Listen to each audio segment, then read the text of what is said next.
মরতে যে হবে এটা ভাববার সময়টুকু আমাদের নেই। আমরা ব্যস্ত আমাদের ক্যারিয়ার নিয়ে, আমাদের লাইফ নিয়ে, আমাদের সমাজ নিয়ে, আমাদের ফ্যামিলি নিয়ে, আমাদের সন্তান আর সম্পদ নিয়ে আমরা super busy. We are leading a very super busy life. We don't have even a single time to think about death. মৃত্যু নিয়ে ভাবার একটা মুহূর্ত আমাদের নাই। কিন্তু পৃথিবীর সবচাইতে সুনিশ্চিত বিষয় হচ্ছে মৃত্যু, ঠিক কিনা? The most certain thing in our life is death. আমাদের জীবনের সবচাইতে সুনিশ্চিত বিষয় হচ্ছে মরণ, মরবই আমরা। And the most uncertain thing in our life is the time of death. আর আমাদের জীবনের সবচেয়ে অনিশ্চিত বিষয় হচ্ছে মৃত্যুর সময়। আমরা জানি না। মরবো যে এটা জানি, জানেন না? কিন্তু কখন মরবো এটা জানি? এই সূরাটা আপনারে এই জিনিসটা জানান দিতে এসেছে যে দুনিয়ার সম্পদ, লোভ, লালসা এগুলো নিয়ে পড়ে থেকো না। সূরার নাম হচ্ছে সূরাতুত তাকাসুর। চিল্লায় বলেন কি নাম? এই সূরার সেন্ট্রাল সাবজেক্ট ম্যাটার হচ্ছে we have to go back to our Lord. আমাদেরকে ফিরে যেতে হবে আমাদের রবের কাছে। আমরা কেউ আজীবন থাকতে আসি নাই। থাকতে পারবো আজীবন? দাদা চলে গেল, বাবা চলে গেল, মা চলে গেল, মামা চলে গেল, খালু চলে গেল, এরপর আমাদের টনক নড়ে না, তাই না? পাগল পড়া হয়ে আছে এই পৃথিবীর জন্য। এই যে আমাদের ফ্যামিলি, আমাদের বাচ্চা কাচ্চা, আমাদের এত টাকা পয়সার হিসেব, মাস শেষে বাড়ি ভাড়া, গ্যাসের বিল, এইটা সেটা, আপনি কি মনে করছেন যে আপনি চলে গেলে এগুলো থেমে থাকবে? কিছুই থেমে থাকবে না। সব চলবে আগের মতো। থাকবেন না আপনি। সব চলে। সকাল গড়িয়ে বিকেল হয়, শীত শেষে গ্রীষ্ম আসে, দিন শেষে রাত নামে, সব চলে, নাই শুধু আমি। চিল্লায় বলেন ঠিক কিনা? তো এজন্য এগুলি একটু ভাবেন। অনেক ব্যস্ত আমরা। এই দুনিয়ার পুরো জীবনটা এটা হচ্ছে লালসাময় একটা জীবন। লোভ, মরিচিকা, মায়াজাল, এই মায়াজালে আমরা আটকে আছি। ফলে মৃত্যুর কথা আমরা ভুলে গিয়েছি। পাগলের মতো ছুটছিট, আরো টাকা লাগবে, আরো খ্যাতি লাগবে, আরো যশ লাগবে, আরো দাপট লাগবে আমার। এত টাকা দিয়ে কি হবে? এত সম্পদ দিয়ে কি হবে? এত ব্যস্ততা দিয়ে কি হবে তোমার? স্টপ, থামুন, অনেক হয়েছে। আম্মা থামুন। Take a rest, take a breath and think about death. Think that you have to go back to your Lord. একটু বসেন না, একটু ভাবেন যে আমাকে চলে যেতে হবে, চলে যেতে হবে। এই কোলাহল, এই ব্যস্ততা, এগুলো থাকবে, থাকবো না আমি। সাইয়েদনা ওমর ফারুক বলেছেন, মুতু ক্বাবলা আন তামুতু, মরার আগে একবার মরো। হাসিবু ক্বাবলা আন তুহাসাবু আলাইকুম, তোমার হিসাব নেওয়ার আগে তুমি একবার নিজের হিসাবটা করো না।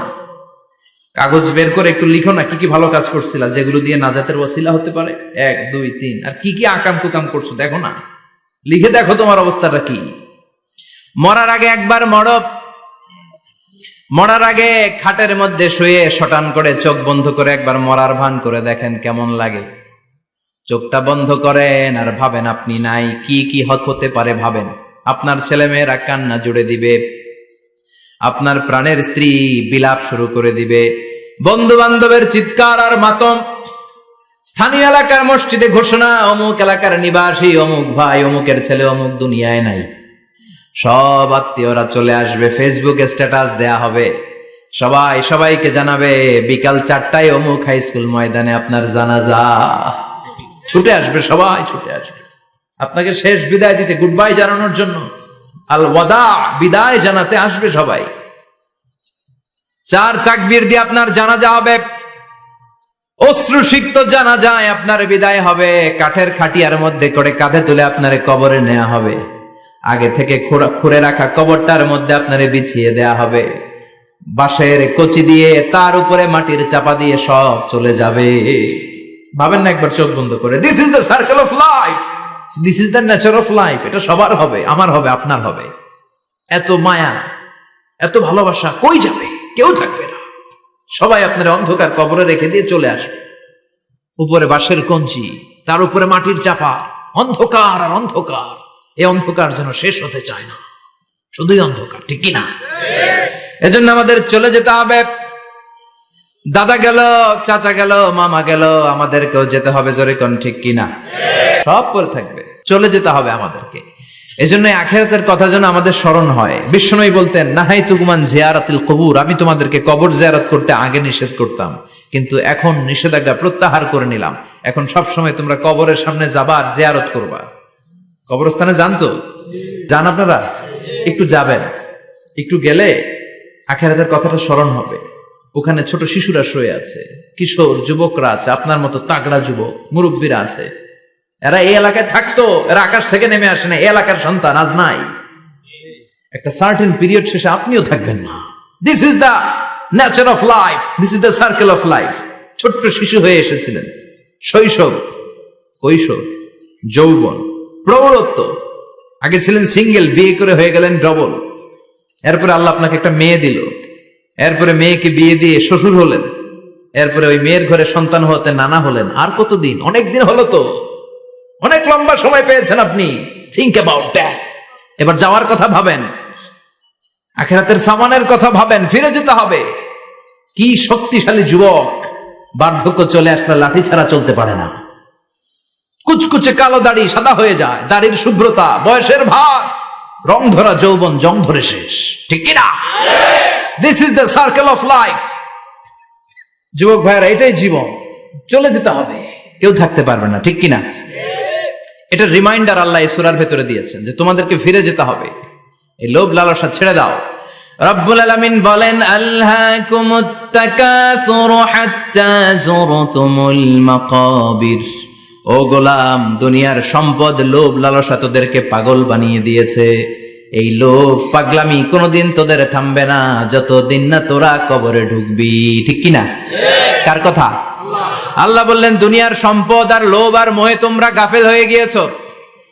আখিরাতের কথা বেমালুম তোমরা ভুলে গিয়েছো। কিন্তু আখিরাতে তোমাদের যেতেই হবে, কবরের বাড়িতে তোমাদের ঢুকতেই হবে, ঠিক কিনা? যেতেই হবে, আমরা ভুলে যাই।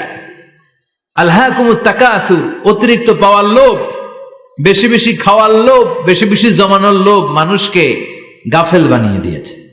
এটা মানুষের স্বভাব। আরো চাই, আরো চাই, এই স্বভাবটা আছে না নাই? দেখবেন ছোট বাচ্চারা মসজিদের দোয়া অনুষ্ঠান শেষে জিলাপি দেয় না? আগে বাতাসা দিত না, এখন কি দেয়? জিলাপি দেয়, মিষ্টি দেয়। তো মসজিদের 2-3 গেট থেকে যদি দেয়, ছোট বাচ্চারা দেখবেন এদিক দিয়ে কয়েকটা নিয়ে আবার ওই গেটে লাইন ধরে। ওর হাত হলো ছোট হাত, ওর হাত ভর্তি জিলাপি, আর নেওয়ার জায়গা না, এরপর আরেক জায়গায় লাইন ধরছে, আরো লাগবে, আরো লাগবে, এই আরো আরো আরো চাই। এই স্বভাবটাই মানুষকে কুড়ে কুড়ে শেষ করে দিয়েছে। এত লাগবে কেন তোমার? চাহিদার কোনো শেষ নাই। Unlimited demand of human being. যার আছে বেশি তার চাই বেশি।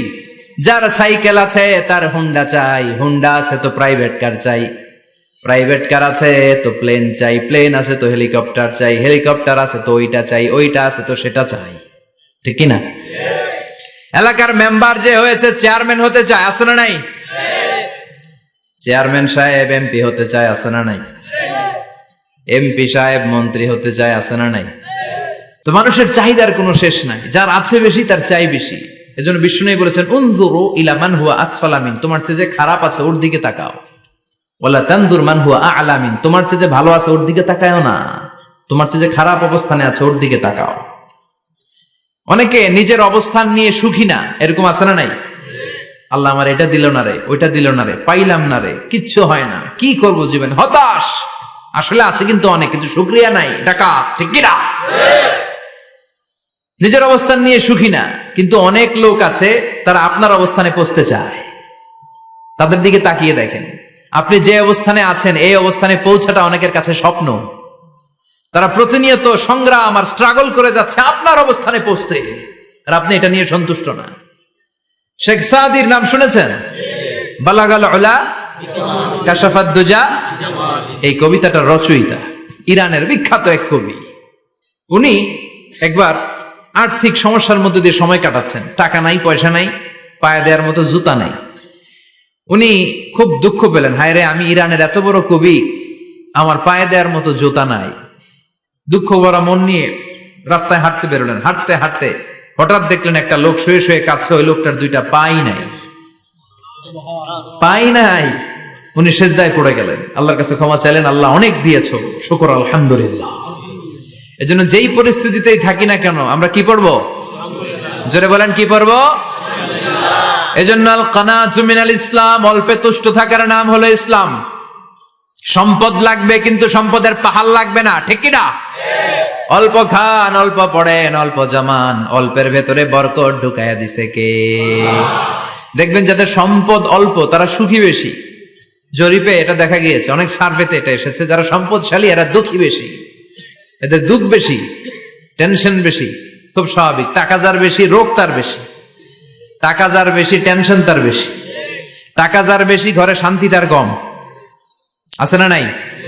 ঘরের ভেতরে অশান্তি, ছেলে কথা শোনে না, ছেলে টানে গাঞ্জা, মেয়ে করে পরকিয়া। আছে না নাই? স্ত্রী কথা শোনে না, ভালোবাসা নাই, ঘরটা জাহান্নামের টুকরা। রোগ বালাই, এক একটা হসপিটাল বিল পরিশোধ করতে মাসে 5 লাখ 10 লাখ। আছে না নাই? কিছু খেতে পারে না, ডাক্তার একেবারে ডায়েট মেনু বেঁধে দিয়েছে। ডায়েট, ভেরি ডায়েট মেনু, এটা এটা এটা এটা কিছুই খাবেন না, শুধু গরু খাবেন না, খাসি খাবেন না, চিংড়ি খাবেন না, খালি ঘাস খাবেন। ইচ্ছে মতো ঘাস খাবেন, মানে ঘাস জাতীয় যত আইটেম আছে সব খাবেন, শাক খাবেন, সবজি খাবেন, সালাদ খাবেন। গরু, চিংড়ি, মুরগি, গোশত, ইলিশ কিছু খেতে পারে না। তাহলে রোগ বেশি, খাওয়ার মজা নাই, ঘরে সাংসারিক শান্তি নাই, খালি ব্যারাম আর ব্যারাম, ঠিক কিনা? কিন্তু সম্পদের পাহাড় ঘটেছে। আর অল্প যারা খায়, অল্প পড়ে, রিক্সাওয়ালা, কুলিওয়ালা, অল্প বেতনের চাকরি, কিন্তু হক হালালি মেনে চলে, দেখবেন শান্তি আছে অনেক। হ্যাঁ, বাসা ভাড়া দেয়, ফ্যামিলি চালায়, বাচ্চাদের স্কুল বিল, এরপরও মাস শেষে 1-2 হাজার টাকা হাতে থেকে যায়। আর ওর প্রতি মাসে 10 কোটি টাকা ইনকাম, তারপরও ব্যাংকের ঋণ আছে না নাই? সুখ কারে বলে? কিভাবে আপনি সুখকে ডিফাইন করবেন? সুখ তো টাকায় কিনা যায় না, শান্তি টাকা দিয়ে হয় না, শান্তি দেওয়ার মালিক কে? আল্লাহ। শান্তি আছে অল্প খেয়ে শুকর করার মধ্যে, শান্তি আছে আলহামদুলিল্লাহর মধ্যে। চিল্লায় বলেন ঠিক কিনা?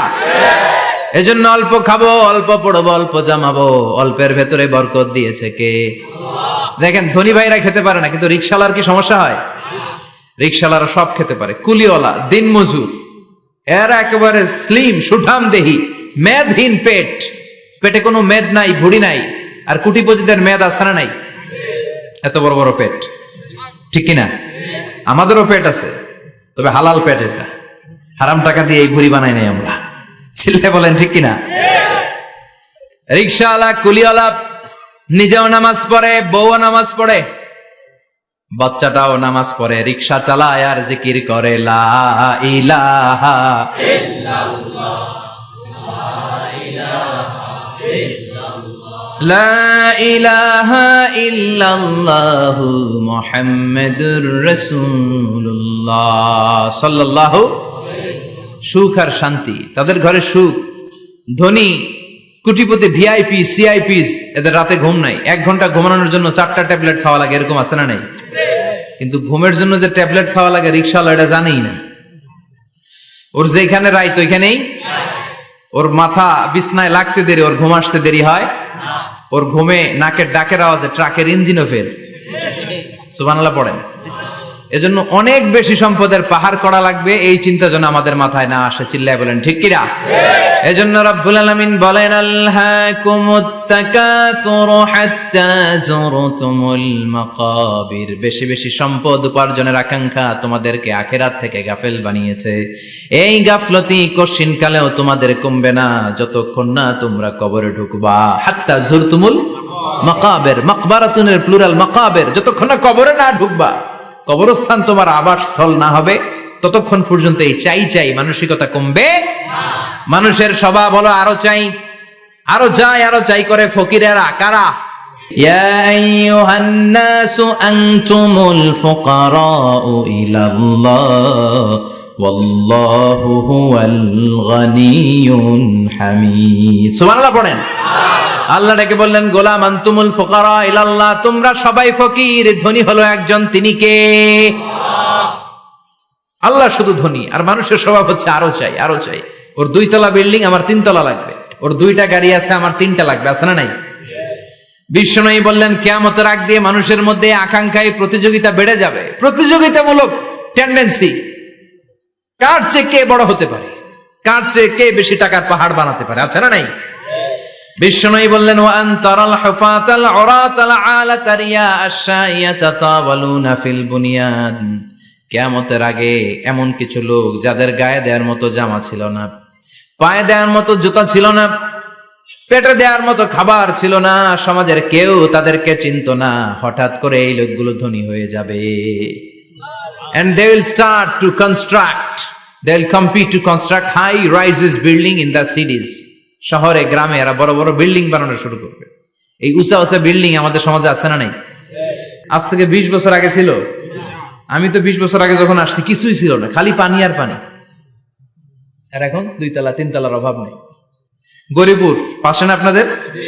এদিকে গরিপুর, বিল্ডিং এর পর বিল্ডিং। আমি যখন ঢাকা যাই দেখি গরিপুর আসতেছে, মানে গরিপুরের বিল্ডিং আর শহরগুলো আস্তে আস্তে হাইওয়ের পাশাপাশি চলে আসতেছে। প্রতি বছর আইসা দেখি কিছু আগাইছে, 2-3 বছর পরে এইটা একেবারে হাইওয়ের সাথে চলে আসবে। খেয়াল করছেন? ঢাকা যাওয়ার সময় গরিপুর আগাইতেছে, খালি গরিপুরের বিল্ডিং, গরিপুরের শহর আগাতে আগাতে আগাতে ঢাকা চট্টগ্রাম মহাসড়কের কাছাকাছি চলে আসছে।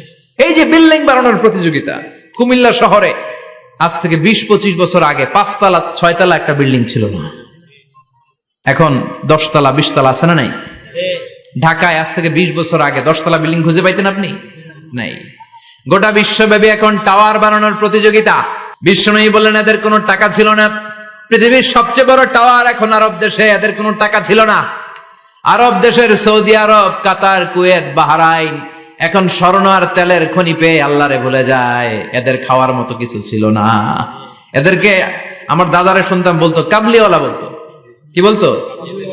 এদেশে আসতো জায়নামাজ তসবি ছড়া খেজুর টেজুর বিক্রি করার জন্য। এরা জেলে পাড়ার লোক ছিল। আরব সাগরের তীরবর্তী এলাকার মানুষ, সাগরের মাছ মেরে এরা জীবন ধারণ করতো। আল্লাহ এদেরকে তেলের খনি দিলেন, গ্যাসের খনি দিলেন, এখন তারা বড় বড় টাওয়ার বানায়। আছে না নাই?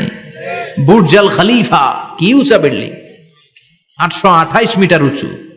জেদ্দা আছে 1000 মিটার উঁচু কিংডম টাওয়ার। তাইওয়ানে আছে তাইপেডাং টাওয়ার 101 তলা। মালয়েশিয়া আছে পেট্রোনাস টুইন টাওয়ার 88 তলা। চায়নাতে আছে সাংহাই টাওয়ার, একটার পর একটা টাওয়ার। প্রতি বছর অ্যানাউন্স করতেছে যে ওদেরটা আছে আমাদেরটা বড় বানাবো। কাতার কয় ওরা বানাইলে আমরা পারবো না কেন, আমরা বানাবো আরো বড়। আছে না নাই? শাগালাত কুমুত তাকাসুর, এই যে আরো লাগবে, আরো বড় হতে হবে, এই টেন্ডেন্সি মানুষকে আখিরাত থেকে একেবারে গাফেল বানিয়ে দিয়েছে। চিল্লায় বলেন ঠিক কিনা? টাকার পাহাড় বানাতে চায়, দরকার থাকলেও চায়, না দরকার থাকলেও চায়। বর্তমান পৃথিবীর সবচেয়ে ধনী লোকটার নাম জানেন? কি নাম? হ্যাঁ, বিল গেটস। ওর যে কত টাকা ও নিজেও জানে না। ওর পকেট থেকে যদি $100 একটা বান্ডিল পড়ে যায়, এটা তুলতে ওর যত সময় লাগবে, ও না তুলে যদি হেঁটে যে আইডিয়া নিয়ে হাঁটতেছিল ওইটা নিয়ে হাঁটে, ওদিকে আরো বেশি ইনকাম হয়ে যাবে। এত টাকা তার, এটা তোলার সময় তো তার নাই। ওয়ারেন বাফেট নাম শুনছেন? হাজার হাজার কোটি ডলারের মালিক। Prince Walid bin Talal, Saudi ধনকুবের নাম শুনেছেন? ওর একটা বিমান আছে, প্রাইভেট জেট প্লেন। এই বিমানটার 70% মেড অফ গোল্ড। বিমানের 70% স্বর্ণ দিয়ে বানানো। গত কয়েক বছর আগে আমি ব্রুনাই গিয়েছিলাম।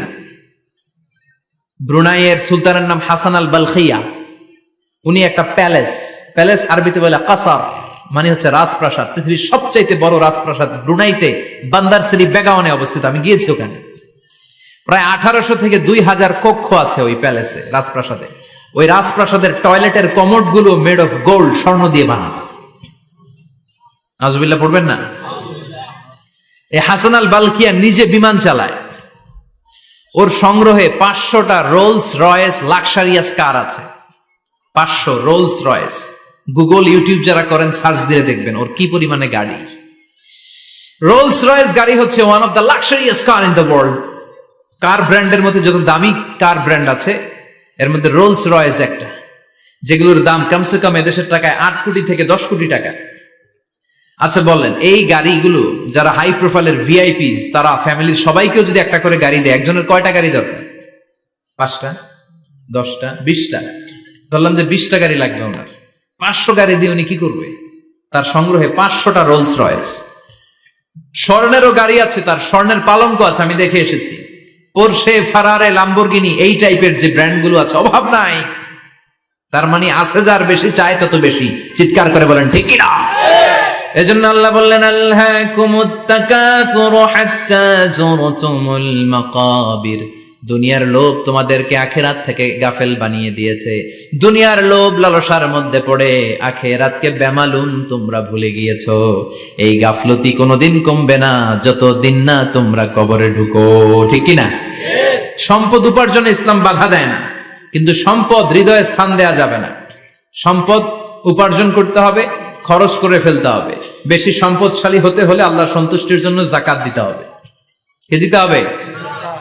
দে জাকাত তোরা দে রে জাকাত, তোর দিল খুলবে পরে আগে খোলো খাত। দে জাকাত তোরা দে রে জাকাত, ঠিক কিনা?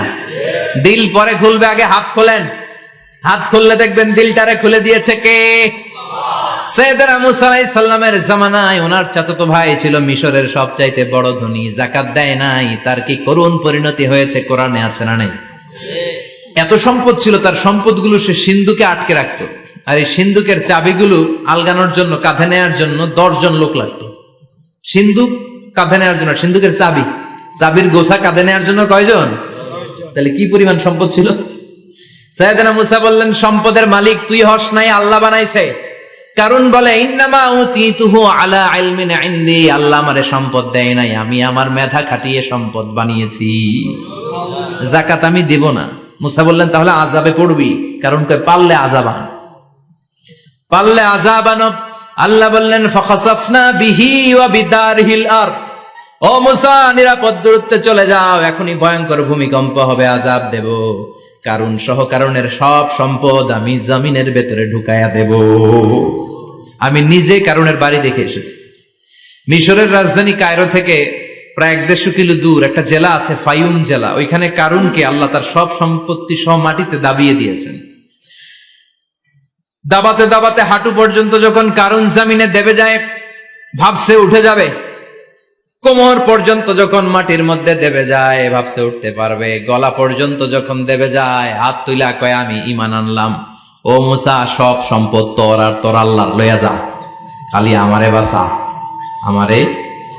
সব গাদ্দারদের একই পরিণতি। ফেরাউনরেও যখন আল্লাহ লোহিত সাগরে পানি খাওয়াতে খাওয়াতে পেটটা এত বড়, হাত তুইলা কয় আনা মিনাল মুসলিমিন, আমি মুসলমান, আমি ভালো মানুষ। আল্লাহর কোরআন সাক্ষী, সে বলেছে আনা মিনাল। বনি ইসরাইলরা যে আল্লাহরে মানে, আমিও তারে মানি, আমিও আল্লাহর দলের একনিষ্ঠ কর্মী। আর পানি খাইতে পারি না, আল্লাহ বাঁচাও। আল্লাহ কয় আরো খা। শেষ, ফেরাউন শেষ, নমরুদ শেষ, কারুন শেষ। পুরো সম্পদ সহ আল্লাহ কারুনকে জামিনের ভেতরে দাবিয়ে দিলেন। এজন্য সম্পদ যাদের বেশি, যাকাত দেওয়ার দরকার আছে না নাই? দারিদ্রতা বিমোচনের জন্য যাকাত দিবেন। যাকাতের শাড়ি লুঙ্গি এইভাবে না, অনেকে কিন্তু দেয় জাকাতের শাড়ি, জাকাতের লুঙ্গি, জাকাতের গামছা, এরকম ডাকাইত আছে না নাই? বাংলাদেশে এমনও হয়েছে জাকাতের শাড়ি দিবে বলে সে পত্রিকায় নিউজ করেছে, আর ওই শাড়ি আনার জন্য শাড়ি দিবে 5,000 মানুষ, এসেছে 5 লক্ষ। পদপৃষ্ঠ হয়ে 11 জন নারী এক জায়গায় মারা গিয়েছে। কিয়ামতের দিন আল্লাহ বিচারের কাঠগড়ায় এই বিজনেস ম্যাগনেটকে দাঁড়িয়ে সেদিন জিজ্ঞাসা করবে যে কেন তুই এদেরকে কষ্ট দিয়েছিলি? চিল্লা এখন ঠিক কিনা? এদের মৃত্যুর দায়ভার এই শিল্পপতি এড়াতে পারবে না। যাকাতের শাড়ি, যাকাতের লুঙ্গি বিতরণের জন্য আল্লাহ তোমারে ধনী বানায় নাই। ধনীদের দায়িত্ব হলো গরিবের হাতে সম্পদ পৌঁছে দেয়া। ওফি আমওয়ালিহিম হাক্কুন লিসাইলি ওয়াল মাহরুম।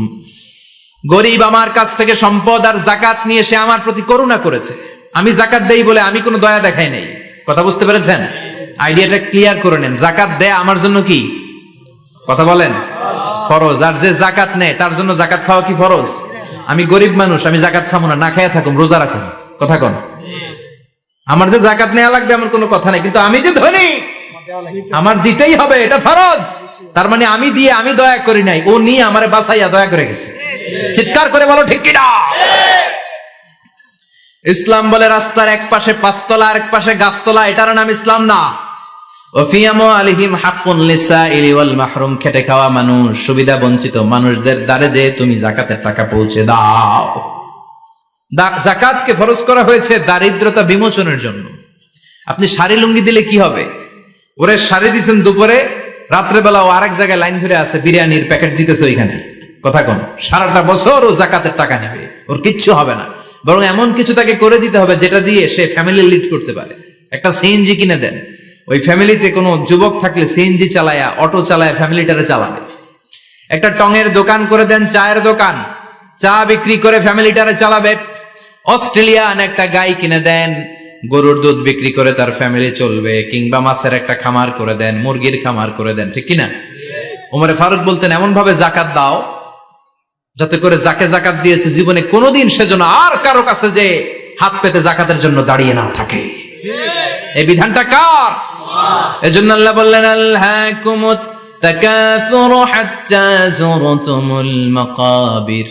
দুনিয়ার লোভ লালসা তোমাদের কমবে না যতদিন না তোমরা কবরে ঢুকো। কার কথা? চিল্লায় বলেন কার? এজন্য দুনিয়ার প্রতি যে আমাদের লোভ, এটা কি বাড়াইতে হবে না কমাইতে হবে? এই দুনিয়ার জীবন এটা ক্ষণিকের। অমাল হায়াতুদ দুনিয়া ইল্লা মাতাউল গুরুর। এটা ভোগের সামগ্রী, আজ আছে কাল না, এটা হাতের ময়লা। দুনিয়ার এই জীবনের দৃষ্টান্ত হচ্ছে 4টা স্বর্ণের টুকরা আর 3টা লাশের মতো। স্বর্ণের টুকরা 4টা, চিৎকার করে বলেন তো কয়টা? লাশ 3টা, জোরে বলেন কয়টা? অনেক অনেক আগের যুগের 3জন যুবক জীবিকার তাগিদে তারা বের হয়েছে কর্মসংস্থান করে খাবে। পথিমধ্যে তারা গুপ্তধন পেয়েছে, স্বর্ণের বার পেয়েছে, তো বড় বড় 4টা পেয়ে তারা মহা খুশি। আমাদের আর কাজ করা লাগবে না, এগুলো বেচে আজীবন খাবো, সুখে থাকবো। তো 3জন মিলে বলল, 4টা স্বর্ণের টুকরা 3জনের মধ্যে ভাগ করে দেওয়ার আগে একজন এক কাজ কর, বাজার থেকে কিছু রুটি নিয়ে আয়, খুব ক্ষুধা লেগেছে, খেয়ে নেই। একজনরে রুটি আনতে পাঠিয়ে 2জন মিলে ভাবে, ওইটারে যদি মেরে ফেলতে পারি তাহলে তো তোর আর আমার মধ্যে কোনো ঝামেলা নাই। স্বর্ণের টুকরা কয়টা? তুই নিবি 2টা, আমি নেব 2টা। আর যেটারে রুটি আনতে পাঠাইছে ওইটা মনে মনে ভাবতেছে রুটির মধ্যে বিষ মিশাই নিয়ে যাব। কি মিশাবো? বিষ খাইয়া ওটা শেষ, সবগুলো আমার। বিষ মিশাই নিয়ে আসছে, আর আগের পরিকল্পনা অনুযায়ী এই 2জন মিলে তাকে নৃশংসভাবে হত্যা করেছে। হত্যার পরে কয়, প্রচন্ড ক্ষুধা লাগছে, ল আগে খায়া লই। 2জন মিলে বাজার থেকে আনা বিষ মাখানো রুটি খেয়ে ওই 2টাও শেষ। স্বর্ণের জায়গায় স্বর্ণ পড়ে আছে, স্বর্ণগুলো নেয়ার মতো মানুষ আর নাই, ঠিক কিনা? এজন্য মানুষের এই চাহিদা কমবে না। বিষ্ণু বলেন, লাউ আন্না লিকুল্লি ইবনে আদম ওয়াদিয়ান মিন যাহাব আহাব্বা আই ইয়াকুনা ইলাইহি ওয়াদিয়ান। আল্লাহ প্রত্যেককে, আমাদের প্রত্যেককে যদি একটা করে স্বর্ণের পাহাড়ের মালিক বানিয়ে দেয়। কয়টা করে পাহাড় দেখছেন কোনদিন? কই দেখছেন? চিটাং গেছিলেন? এই চট্টগ্রামে গেলে দেখা যায় কি পাহাড়। এই একটা পাহাড় স্বর্ণের, একটা স্বর্ণের পাহাড়ের মালিক যদি আমাদের এক একজনকে বানায় দেওয়া হয়, এরপর আমরা চাবো আরেকটা স্বর্ণের পাহাড়ের মালিক কেমন করে হওয়া যায়। আচ্ছা বলেন তো, একটা স্বর্ণের পাহাড় আমার 14 পুরুষ বিক্রি করে খাইলেও শেষ করতে পারবো এটা? তো আরেকটা কেন লাগবে আমার? ওয়ালা ইয়ামলা আফাহু ইল্লা তুরাব। বিষ্ণু বলেন, কবরের মাটি যতক্ষণ না তোর মুখে না ঢুকবে, তোর এই চাওয়া চাওয়া খাই খাই সব বন্ধ হবে না। এজন্য আল্লাহ বললেন, আলহাকুমুত তাকাসুরু হাত্তা যুরতুমুল মাকাবির। দুনিয়া তোমাদেরকে গাফেল বানিয়ে দিয়েছে, গাফলতি কমবে না যতদিন না কবরে ঢুকো। কবরে ঢুকা লাগবে, কবরে ঢুকা লাগবে না? কবরে আমাদেরকে যেতেই হবে, যেখানেই থাকেন। কবরের প্রশ্ন আছে না নাই? অনেকে বলে, হুজুর বিমান হামলায় মারা গিয়েছে, বিমান জ্বলে পুড়ে ছাই হয়ে গিয়েছে, তার কবর কোথায়? তার আত্মাটা যেখানে আছে ওই জায়গায় প্রশ্ন আছে না নাই? অনেকে বলে, হুজুর সাগরের মধ্যে পড়ে মারা গিয়েছে, তিমি মাছ খেয়ে ফেলেছে, তার কোনো অস্তিত্ব নাই, কিন্তু তার রুহুটা আছে না নাই? প্রতিটা রুহু সংরক্ষণ করে কে? প্রত্যেকটা আত্মা আল্লাহর কাছে সংরক্ষিত থাকে। প্রতিটা রুহু, প্রতিটা মানুষ মালাকুল মাউতকে দেখতে পায়। আপনিও দেখবেন, আমিও দেখব। মুমিনদের কাছে এসে মালাকুল মাউত একজন যুবকের বেশে সাদা ধবধবে জুব্বা পরে সুগন্ধি মেখে মুমূর্ষ ব্যক্তির শিয়রে বসে বলে, ইয়া আইয়াতুহান নাফসুল মুতমাইন্নাহ, হে প্রশান্ত আত্মা, উখরুজি ইলা মাগফিরাতুল্লাহি ওয়া রিদওয়ানি, আল্লাহর ক্ষমা আর দয়ার দিকে বের হয়ে আসো। বলা মাত্রই মুমিনের আত্মাটা স্মুথলি বের হয়ে আসে। কাফান মিন আকফানিল জান্নাহ, হানুত মিন হানুতিল জান্নাহ, জান্নাত থেকে আনা সুগন্ধি কাফনের মধ্যে পেঁচিয়ে তিনি রূহটাকে নিয়ে ইল্লিনে চলে যায়। সরাসরি দেখে মালাকুল মাউতকে। আর যারা ইসলাম বিরোধী, কোরআন বিরোধী, তাদের সামনে এসে মালাকুল মাউত ত্রাস সৃষ্টি করে, আগে ধমক, হাইওয়েতে মাঝে মাঝে ডাকাতি হয় না? বাসগুলোর মধ্যে যখন ডাকাতি হয়, বাসে থাকে 50 জন, ডাকাত ঢুকে 5 জন, এই 5 জনের ভয়ে সবগুলো পেশাব করে দেয়। কারণ ত্রাস সৃষ্টি করে, এসেই চাইনিজ কুড়াল দিয়ে আগে কুবায় দেয় 4-5 জনের। রক্ত দেখে কি দেওয়ার সব আগে রেডি করে রাখে। মালাকুল মাউত এসে কাফের নাস্তিক মুশরিকদের সামনে সেরকম একটা ত্রাস সৃষ্টি করে, ভয়ে লোকটা কাঁপতে থাকে। ওর কাছে ভদ্র ভাষায় কথা বলে না, সুন্দর জামা পরে আসে না, কালো কুচকুচে চেহারা, ভয়ঙ্কর একটা রূপ নিয়ে, আকৃতি নিয়ে ইসলাম বিরোধীদের মাথার সামনে আসে, দুর্গন্ধযুক্ত চেহারার দেহ নিয়ে ধমক দিয়ে বলে, ও পাপাত্তা, ইয়া আইয়াতুহান নাফসুল খাবিসা উখরুজি ইলা গাদাবিল্লাহ, হে পাপাত্তা, আল্লাহর রাগ, ক্রোধ আর গজবের দিকে বের হয়ে আয়।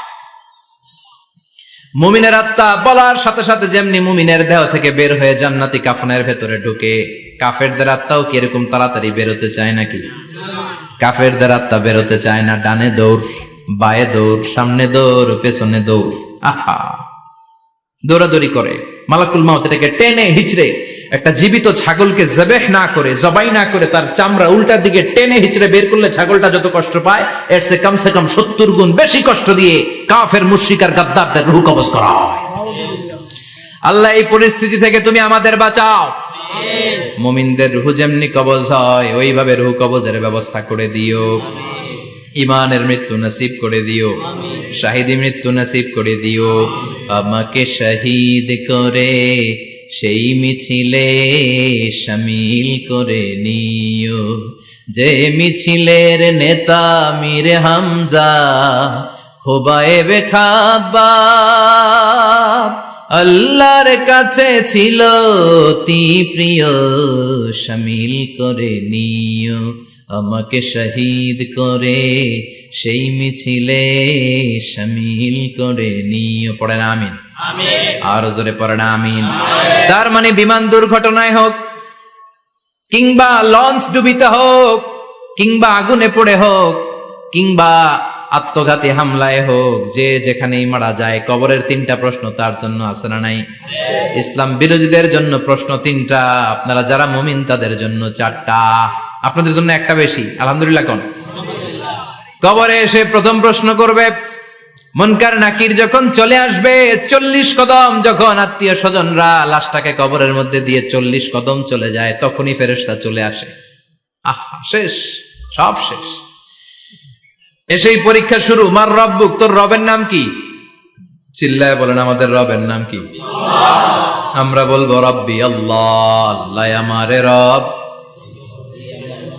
দমে দমে তনু মনে তারি অনুভব। পড়েন, আল্লাহ আমারে রব। তোমার দুনিয়াতে আমি যেদিকে তাকাই, অথই নিয়ামতে ডুবে আছি সবাই। পাখপাখালির গানে শুনি তাসবিহ কল রব, তাসবিহ কল রব, আল্লাহ আমারে রব।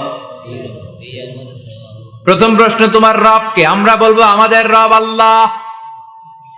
দ্বিতীয় প্রশ্ন, ওমা দীনু, তোমার ধর্মের নাম কি? আমরা কি বলবো? তৃতীয় প্রশ্ন, বিশ্বনবীর চেহারা দেখিয়ে বলা হবে, আতারিফু হাদার রাজুল, এই লোকটারে চিনো নাকি?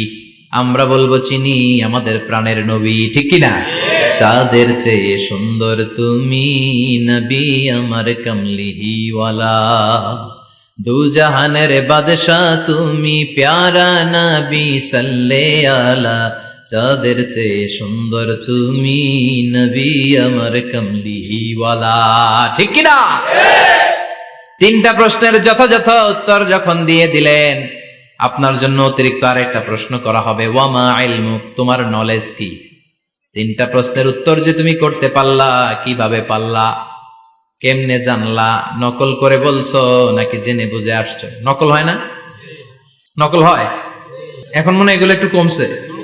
একটা সময় ছিল অনেক নকল হইতো। পাঞ্জাবের ভিতরে নকল, পকেটে নকল, টুপির ভিতরে নকল, মৌজার ভিতরেও নকল। এমনকি মেয়েরাও নকল করে পরীক্ষার হলে আসে না নাই? স্কেলের মধ্যে লিখে নিয়ে যায়, হাতের মধ্যে লিখে নিয়ে যায়, ওড়নায় লিখে নিয়ে যায়, কাপড়ে লিখে নিয়ে যায়, আসে না নাই? ফেরেশতারা বলবে নকল করছো নাকি? কেমনে জানলা? 3টা প্রশ্নের উত্তর তুমি কেমনে বললা? আল্লাহ তোমার রব, ইসলাম তোমার ধর্ম, এই লোকটা বিশ্বনবী কেমনে চিনলা? আপনাকে তখন বলতে হবে আমি কোরআন থেকে শিখেছি, আমি হাদিস থেকে শিখেছি, আমি ইসলাম জেনে বুঝে মেনেছি, আমি আন্দাজে কোথাও ঘুরি নাই। চিল্লায় কোন ঠিক কিনা? আপনাকে বলতে হবে, এজন্য শিখতে হবে, প্রতিনিয়ত ইসলাম সম্পর্কে জানতে হবে, আখের গোছাতে হবে, জীবনটাকে আলোকিত করতে হবে। চিল্লায় বলেন ঠিক কিনা? চারটা প্রশ্নই যখন হয়ে গেল, ফেরেশতারা বলবে আহলান ওয়া সাহলান ওয়া মারহাবান বিক, খোশামদেদ, কংগ্রেচুলেশন, খোশামদেদ, কংগ্রেচুলেশন, সব প্রশ্নের উত্তর তুমি পেরেছো। ফায়ুফসাহু লাহু কবরুহু ৭০ যিরান, আপনার কবরটারে ৭০ হাত লম্বা করে দেয়া হবে। ওয়া ইফতাহু লাহু বাবুন ইলাল জান্নাহ, আপনার কবর থেকে জান্নাতের দিকে দরজা খুলে দেয়া হবে। ওয়া ইউলবাসু মিন লিবাসি আহলিল জান্নাহ, জান্নাতের 2টা রেশমি কাপড়ের পোশাক এনে আপনারে পরিয়ে দেয়া হবে। আর বলা হবে নাম কানাউ মিলা আরুস, ঘুমাও, sleep, you should get some sleep now, তোমাকে লম্বা সময় পাড়ে দিতে হবে, ঘুমাও। কানাউ মিলা আরুস, যেমনি বর বাসর রাতে আরামসে ঘুম দেয়, বাসর রাতে যেমনি বর কনেকে নিয়ে মধুর ঘুম দেয়, তুমিও ঘুমাও, কেউ তোমার ঘুম ভাঙবে না। কিয়ামতের জন্য ইসরাফিলের সিংহায় যে ফুৎকার আছে, ওই ফুৎকার ছাড়া কোনো কিছুই তোমার ঘুম ভাঙাতে পারবে না। আলহামদুলিল্লাহ পড়েন। আল্লাহ আমরাও যেন 4টা প্রশ্নের উত্তর দিয়ে লম্বা একটা ঘুম দিতে পারি, পড়েন আমিন। ওয়া আম্মাল কাফির ওয়া আহলুশ শিমাল, আর ইসলাম বিরোধী যারা, তাদের সামনে আসবে মালাকান আসওয়াদান আজরাকান, কৃষ্ণ বর্ণের দেহ, নীলাভ বর্ণের 2টো চোখ, গায়ের রং কালো, চোখের রং নীল। দেখতে কেমন লাগে?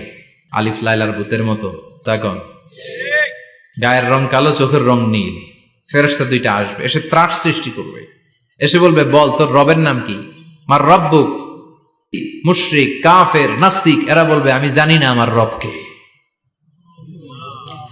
আমি জানি না, আমি তো আজীবন শুধু চেয়ার করেছি, মদ খেয়েছি, আমি ধর্ষণে সেঞ্চুরি করেছি দুনিয়ার বুকে, আমি টেন্ডারবাজি করেছি, চাঁদাবাজি করেছি, আমি মাস্তানি করেছি, আমার দাপটে এলাকার ইসলাম প্রিয়রা বাসায় ঘুমাতে পারে না। আমি ছিলাম টেন্ডারবাজ, আমি ছিলাম গডফাদার, সন্ত্রাসীদের লিডার, আমি ছিলাম ডন, আমি ছিলাম ডনের ডন, আমি ছিলাম মাস্তান, রংবাজ, রব টপ কি আমি তো জানি না। লাদ্রি লাদ্রি, আমার জিজ্ঞেস করো না। আবার প্রশ্ন করা হবে ওয়ামা দীনুক, তোর ধর্মের নাম কি? বলবে লা আদরি, আমার কোনো ধর্ম নাই, আমার কোনো ধর্ম নাই, আমি শুধু মौज মাস্তিতে ছিলাম, আমি আনন্দ ফুর্তি করেছি, ইসলাম নিয়ে আমার মাথা ব্যথা ছিল না, আজীবন ইসলামরে আমি বাস দিয়েছি। চিল্লায় বলেন ঠিক কিনা? ইসলাম বিরোধীদের সাথে ছিল আমার চলাফেরা, আমার সব সাঙ্গপাঙ্গ ছিল গুন্ডা, বদমাশ, ইসলাম বিরোধী। রব কি, ইসলাম কি, এগুলো আমি জানি না, আমার এগুলো জিজ্ঞেস করো কেন? ধর্ম কি আমি জানি না, আমি কিচ্ছু মনে করতে পারছি না। 3 নম্বর প্রশ্ন করা হবে আতা আরিফু হাদার রাজুল, দেখো তো এই লোকটারে চিনো কিনা? কয় না, চিনি না, তবে মনে হয় এই লোকটারে দুনিয়ার বুকে আমি গালি দিতাম, এই লোকটার বিরোধিতা করতাম, ব্লগের মধ্যে এই লোকটার ব্যাপারে কুৎসা রটনা করতাম, এই লোকটার কার্টুন বানিয়ে আমি হিংসা ছড়িয়ে দিতাম, এই লোকটার ব্যাপারে আমি এলাকার মধ্যে অপপ্রচার চালাতাম। ফেরেশতারা বলবে তাই, এই ছিল তোর ডিউটি, দাঁড়া এখনই আমাদের খেলা শুরু, এখনই শুরু। ফায়ুতরাকু বিমাতারিক মিন হাদিদ, লোহার একটা হাতুড়ি দিয়ে মাথা থেকে পা পর্যন্ত পিটানো হবে, পিটিয়ে ওর গোশতর হাড্ডিগুলোকে থেতলে ফেলা হবে।